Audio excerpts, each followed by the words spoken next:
So welcome back guys, my name is जीवन उप्रेती और आज की इस वीडियो में हम बात करने वाले हैं मेथड ओवरलोडिंग और मेथड ओवरराइडिंग के बारे में। So let's get started.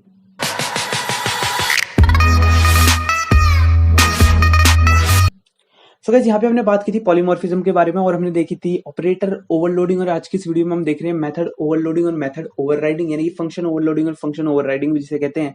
सो यहाँ पे आऊंगा मैं अपने विजुअल स्टूडियो कोड में और फटाफट से आके यहाँ पे एक फाइल बनाऊंगा oops13.py नाम से, और इस फाइल को मैं यहाँ पे खोल लूंगा और यहाँ पर आकर मैं आपको बताऊंगा मेथड ओवरलोडिंग और मेथड ओवरराइडिंग के बारे में। बेसिकली समझते हैं सबसे पहले थ्योरेटिकली मेथड ओवरलोडिंग होता क्या है। मेथड ओवरलोडिंग का मतलब होता है कि मेथड को ओवरलोड करना है, यानी कि हमारे पास क्या होता है, दो मेथड्स हैं सेम नाम के, बट उनमें नंबर ऑफ आर्ग्यूमेंट्स डिफरेंट है। यानी कि फॉर एग्जांपल आपके पास एक ऐड नाम का एक फंक्शन है और उसके अंदर आप दो आर्ग्यूमेंट्स ले रहे हैं, यानी कि दो पैरामीटर्स ले रहे हैं, ए और बी। उसी तरह से आपके पास ऐड नाम का ही दूसरा फंक्शन भी है और उसके अंदर क्या कर रहे हैं आप, ए बी और सी तीन आर्ग्यूमेंट ले रहे हैं। आपके पास ऐड नाम का एक फंक्शन है, उसके अंदर आप दो आर्ग्यूमेंट ले रहे हैं। एक ऐड नाम का यानी कि सेम नाम का फंक्शन है, उसके अंदर आप तीन आर्ग्यूमेंट ले रहे हैं। तो फंक्शन का नाम तो सेम हो गया लेकिन उसके आर्ग्यूमेंट्स डिफरेंट हो गए। तो यहां पर बात आती है ओवरलोडिंग की। इसी को कहते हैं हम ओवरलोडिंग, यानी कि सेम फंक्शन का नाम हो, यानी कि मेथड का नाम सेम हो लेकिन आर्ग्यूमेंट्स अलग अलग हो, तो इसे कहते हैं हम फंक्शन ओवरलोडिंग। वहीं फंक्शन ओवरराइडिंग या कहे मेथड ओवरराइडिंग क्या होती है। ओवरराइडिंग का मतलब सिंपली होता है कि आपके फंक्शन का नेम भी सेम हो और नंबर ऑफ आर्ग्यूमेंट्स भी सेम हो।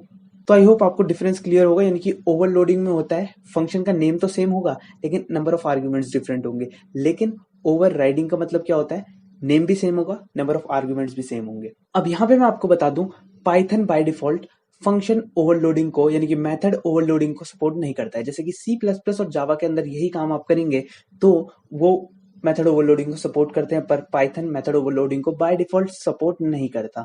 और क्या है, क्यों नहीं करता, क्योंकि वो अपडेटेड फंक्शन को ले लेता है। इसको प्रैक्टिकली दिखाता हूं आपको, और यहाँ पर आकर हम लिखेंगे, सिंपल एक फंक्शन बनाऊंगा और सिंपल फंक्शन बना लूंगा एक सम नाम का ही, और ए और बी ले लूंगा इसके अंदर। आप चाहे तो सिंपली कुछ प्रिंट भी करा सकते हैं, मैं यहाँ पे सम करा लेता हूँ ए प्लस बी का, सिंपल रखूंगा चीजों को। और यहाँ पर आकर क्या करूंगा, सम को कॉल कर दूंगा, इसके अंदर कुछ वैल्यूज पास कर दूंगा, 5 और 2 पास कर देता हूँ फॉर एग्जांपल। अगर अभी मैं इसे रन करूंगा तो होगा क्या, 5 प्लस 2 हमको 7 देखने के लिए मिल जाएगा। और सिंपल सी बात है, यहाँ पे हमको 7 आउटपुट में देखने को मिल गया, बिल्कुल सही। अब क्या करूंगा, अगर मैं यहाँ पे एक और फंक्शन बनाता हूँ और फंक्शन का नाम मैं सेम रखूंगा, ओवरलोडिंग में आपको दिखा रहा हूँ, यहाँ पे ए बी और सी रख दूंगा मैं, यहाँ पे ए बी और सी आर्ग्यूमेंट्स ले लूंगा और यहाँ पे आके प्रिंट क्या करा लूंगा, ए प्लस बी प्लस सी। तो मैंने किया क्या, मैंने ये किया कि फंक्शन का नाम तो सेम रखा सम सम, लेकिन उसके आर्ग्यूमेंट डिफरेंट कर दिए। इसमें मैं दो आर्ग्यूमेंट्स ले रहा हूँ ए और बी और उनका सम कर रहा हूँ। यहाँ पे मैं तीन आर्ग्यूमेंट्स ले रहा हूँ ए बी और सी और उनका मैं सम कर रहा हूँ। अब मैं क्या करूंगा, अगर मैं यहाँ पे तीन आर्ग्यूमेंट्स पास कर देता हूँ, फॉर एग्जाम्पल 5 2 और 3, तो ये हो गया 7 3 10। अगर मैं अभी इसे रन करूं तो हमको यहाँ पे आउटपुट में 10 देखने को मिलेगा और यहाँ पे आउटपुट में 10 आ गया, तो बहुत बढ़िया। लेकिन अब आएगा ट्विस्ट, अगर मैं यहाँ से इसको हटा दूं, मैं 3 को हटा दूं और अब मैं दो आर्ग्यूमेंट पास करना चाहूं, तो क्या ये फंक्शन चलेगा कि नहीं चलेगा, और देख लेते हैं चलेगा कि नहीं चलेगा। जैसे ही मैं इसे रन करूंगा तो यहाँ पे मेरे को एरर देखने को मिला और एरर आया, type error, sum missing one required positional argument सी।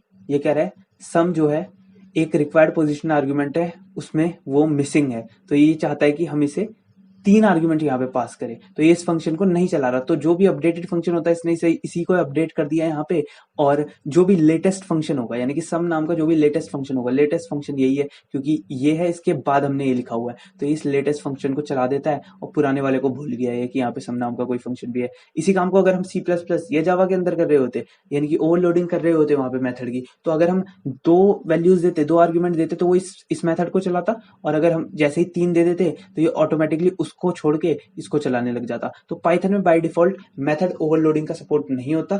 अब ऐसा नहीं है कि हम ओवरलोडिंग कर ही नहीं सकते, इसमें जुगाड़ लगा के हम सब कुछ कर सकते हैं, पर बाय डिफॉल्ट पाइथन के अंदर ओवरलोडिंग नहीं होती और इसको मैं हटा दूंगा यहाँ से। अब हम बात करेंगे ओवरराइडिंग के बारे में।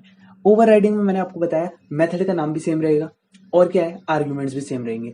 लेकिन ओवरराइडिंग होती कहाँ पे, ओवरराइडिंग हमेशा आपको इनहेरिटेंस के अंदर देखने को मिलेगी। जैसे क्लास ए है एक और क्लास बी उस ए क्लास को इनहेरिट कर रही है, यानी कि उस सुपर क्लास की एक सब क्लास बनी हुई है और दो क्लासेस जो है, ये एक सुपर क्लास है एक सब क्लास है, उनके अंदर क्या है, उनके अंदर सेम नाम के मेथड्स बने हुए हैं या फिर कंस्ट्रक्टर्स बने हुए हैं।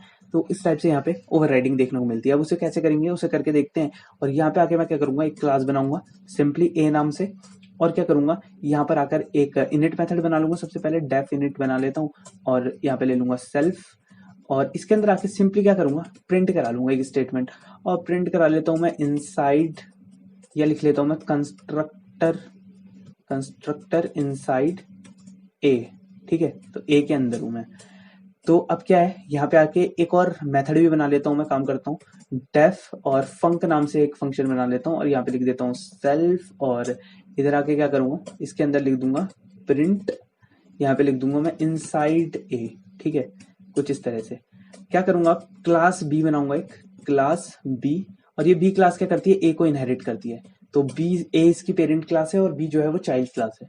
यहाँ पर आकर क्या करूंगा, सिंपली इसी को ही यहाँ पे कॉपी कर लेता हूँ, क्योंकि फंक्शन का नाम मेरे को सेम रखने हैं, तो कोई दिक्कत ही नहीं है। तो यहाँ पे आके क्या करूंगा, इन्हीं को ही कॉपी कर लूंगा और यहाँ पे आके पेस्ट कर दूंगा। तो अब क्या करूंगा, इसको लिख दूंगा मैं कंस्ट्रक्टर इनसाइड बी, और इसको लिख दूंगा मैं इनसाइड बी, यानी कि फंक्शन जो है, फंक्शन में मैंने लिखा हुआ है, यानी कि मेथड में मैंने लिखा हुआ है इनसाइड बी, और सिंपली मैंने कंस्ट्रक्टर के अंदर लिखा हुआ है कंस्ट्रक्टर इनसाइड बी। तो इस बात को आप समझे। अब मैं क्या करूंगा, अगर मैं यहाँ पर आकर एक ऑब्जेक्ट बनाता हूँ, कोई ओबीजे नाम का एक ऑब्जेक्ट बनाता हूँ, कोई ए क्लास का, कैपिटल ए क्लास का, अगर मैं इसे रन करूंगा तो ये क्या करेगा, सिंपली ये ए के कंस्ट्रक्टर को रन करेगा, ए के इनिट मेथड को रन करेगा, यहाँ पे आगे कंस्ट्रक्टर इनसाइड है, और करना भी चाहिए क्योंकि ए का ऑब्जेक्ट है। वहीं अगर मैं ए के जो ऑब्जेक्ट बनाया मैंने ओबीजे डॉट फंक को कॉल करूंगा, अब ये ऑब्जेक्ट ए बनाया था मैंने, तो कंस्ट्रक्टर तो बाय डिफॉल्ट कॉल हो जाता है, तो वो ए से बाय डिफॉल्ट कॉल हो गया। अब फंक्शन कॉल करने के लिए मेरे को क्या करना पड़ेगा, ऑब्जेक्ट डॉट फंक लिखना पड़ेगा, और अब मैं कॉल करूंगा तो क्या होगा, अब मैं जैसे ही रन करूंगा, ए का ऑब्जेक्ट था तो वो ए के फंक्शन को कॉल करेगा, तो इनसाइड ए लिखा हुआ आ गया। अब ये तो सिंपल सी बात थी, लेकिन अगर मैं इस ऑब्जेक्ट को बी का ऑब्जेक्ट बना दूं, अगर मैं इस ऑब्जेक्ट को बी का ऑब्जेक्ट बना दूं तो क्या होगा, तो ये बी के कंस्ट्रक्टर और बी के फंक्शन को कॉल करेगा। लेकिन क्यों करेगा, मैं इसे रन करूंगा जैसे ही, तो ये कंस्ट्रक्टर इनसाइड बी लिखा हुआ आ रहा है, तो ये इसने क्या किया, इसके कंस्ट्रक्टर को कॉल किया और इसके फंक्शन को कॉल किया। अब क्या हुआ, क्या इसके अंदर ए के फंक्शंस नहीं थे क्या, इसके अंदर ए के फंक्शंस थे, और वो क्यों थे, क्योंकि इसने इनहेरिट किया है। अगर इनहेरिटेंस वाली वीडियो आपने नहीं देखी तो जाके जरूर देखें। इनहेरिटेंस में होता क्या है, यहाँ पे हमने इनहेरिटेंस की है, तो ये दोनों फंक्शंस भी इसके अंदर आई गए होंगे, एक कंस्ट्रक्टर ये वाला और ये वाला फंक्शन भी इसके अंदर आई गए, क्योंकि ए क्लास को इसने इनहेरिट किया है। तो इसके अंदर तो ए का कंस्ट्रक्टर भी होगा, ए का फंक मेथड भी होगा, और बी के कंस्ट्रक्टर भी होगा, और बी का फंक मेथड भी है। तो इसने ए के उसको कॉल क्यों नहीं किया, ए का भी तो इसके पास था, तो इसने क्या किया है, उनको ओवरराइड कर दिया है, उनको ओवरराइड कर दिया है इसने, ए के कंस्ट्रक्टर को ओवरराइड कर दिया है, और यहाँ पे ए के फंक्शन को भी ओवरराइड कर दिया है। तो ये इस वाले फंक्शन को दिखाएगा जो कि इसकी क्लास के अंदर है। अब यहाँ पर अगर मैं चाहता हूँ जबरदस्ती कि भाई मेरे को ए का कंस्ट्रक्टर भी चाहिए, उसके अंदर भी मैंने कुछ इंपॉर्टेंट चीज लिखी हुई है। फॉर एग्जाम्पल यहाँ पर मैंने इस कंस्ट्रक्टर के अंदर, यहाँ पर क्या है कि मैंने प्रिंट लगाया हुआ है और यहाँ पे कुछ इंपॉर्टेंट चीज है। अब ये इंपॉर्टेंट तो मैंने लिख दिया, यहाँ ऐसे इंपॉर्टेंट लिखा हुआ नहीं है, कुछ इंपॉर्टेंट चीज है इसके अंदर, कुछ इंपॉर्टेंट काम है, तो मेरे को कंस्ट्रक्टर ए भी चाहिए। तो मैं कैसे लूंगा, तो मैं क्या करूंगा, हमने पढ़ा हुआ है सुपर के बारे में, सुपर के ऊपर भी वीडियो बनी हुई है। तो सुपर क्या करता है, सुपर क्लास के यानी कि पेरेंट क्लास के कंस्ट्रक्टर को कॉल कर देगा। अगर मैंने यहाँ पे सुपर डॉट इनिट लिख दिया, अंडरस्कोर इनिट लिख दिया, तो अब मैं अगर आउटपुट देखूंगा तो मुझे ए के कंस्ट्रक्टर का माल भी मिलेगा सारा जो उसके अंदर लिखा हुआ है। तो कंस्ट्रक्टर इनसाइड ए और इंपॉर्टेंट जो भी चीज लिखी होगी यहाँ पे, और यहाँ पे क्या है कंस्ट्रक्टर इनसाइड बी, और फिर आ गया हमारे पास इनसाइड बी, तो इसने ए के कंस्ट्रक्टर को भी चला दिया। अब क्या करूंगा, इसको यहां से हटाऊंगा। अगर मैं चाहता हूं कि ए का कंस्ट्रक्टर तो इसने चला दिया, तो कंस्ट्रक्टर हमने देख लिया कैसे चलाना है, तो फिलहाल मैं इसे यहाँ से इसको थोड़ा सा कमेंट आउट कर देता हूँ।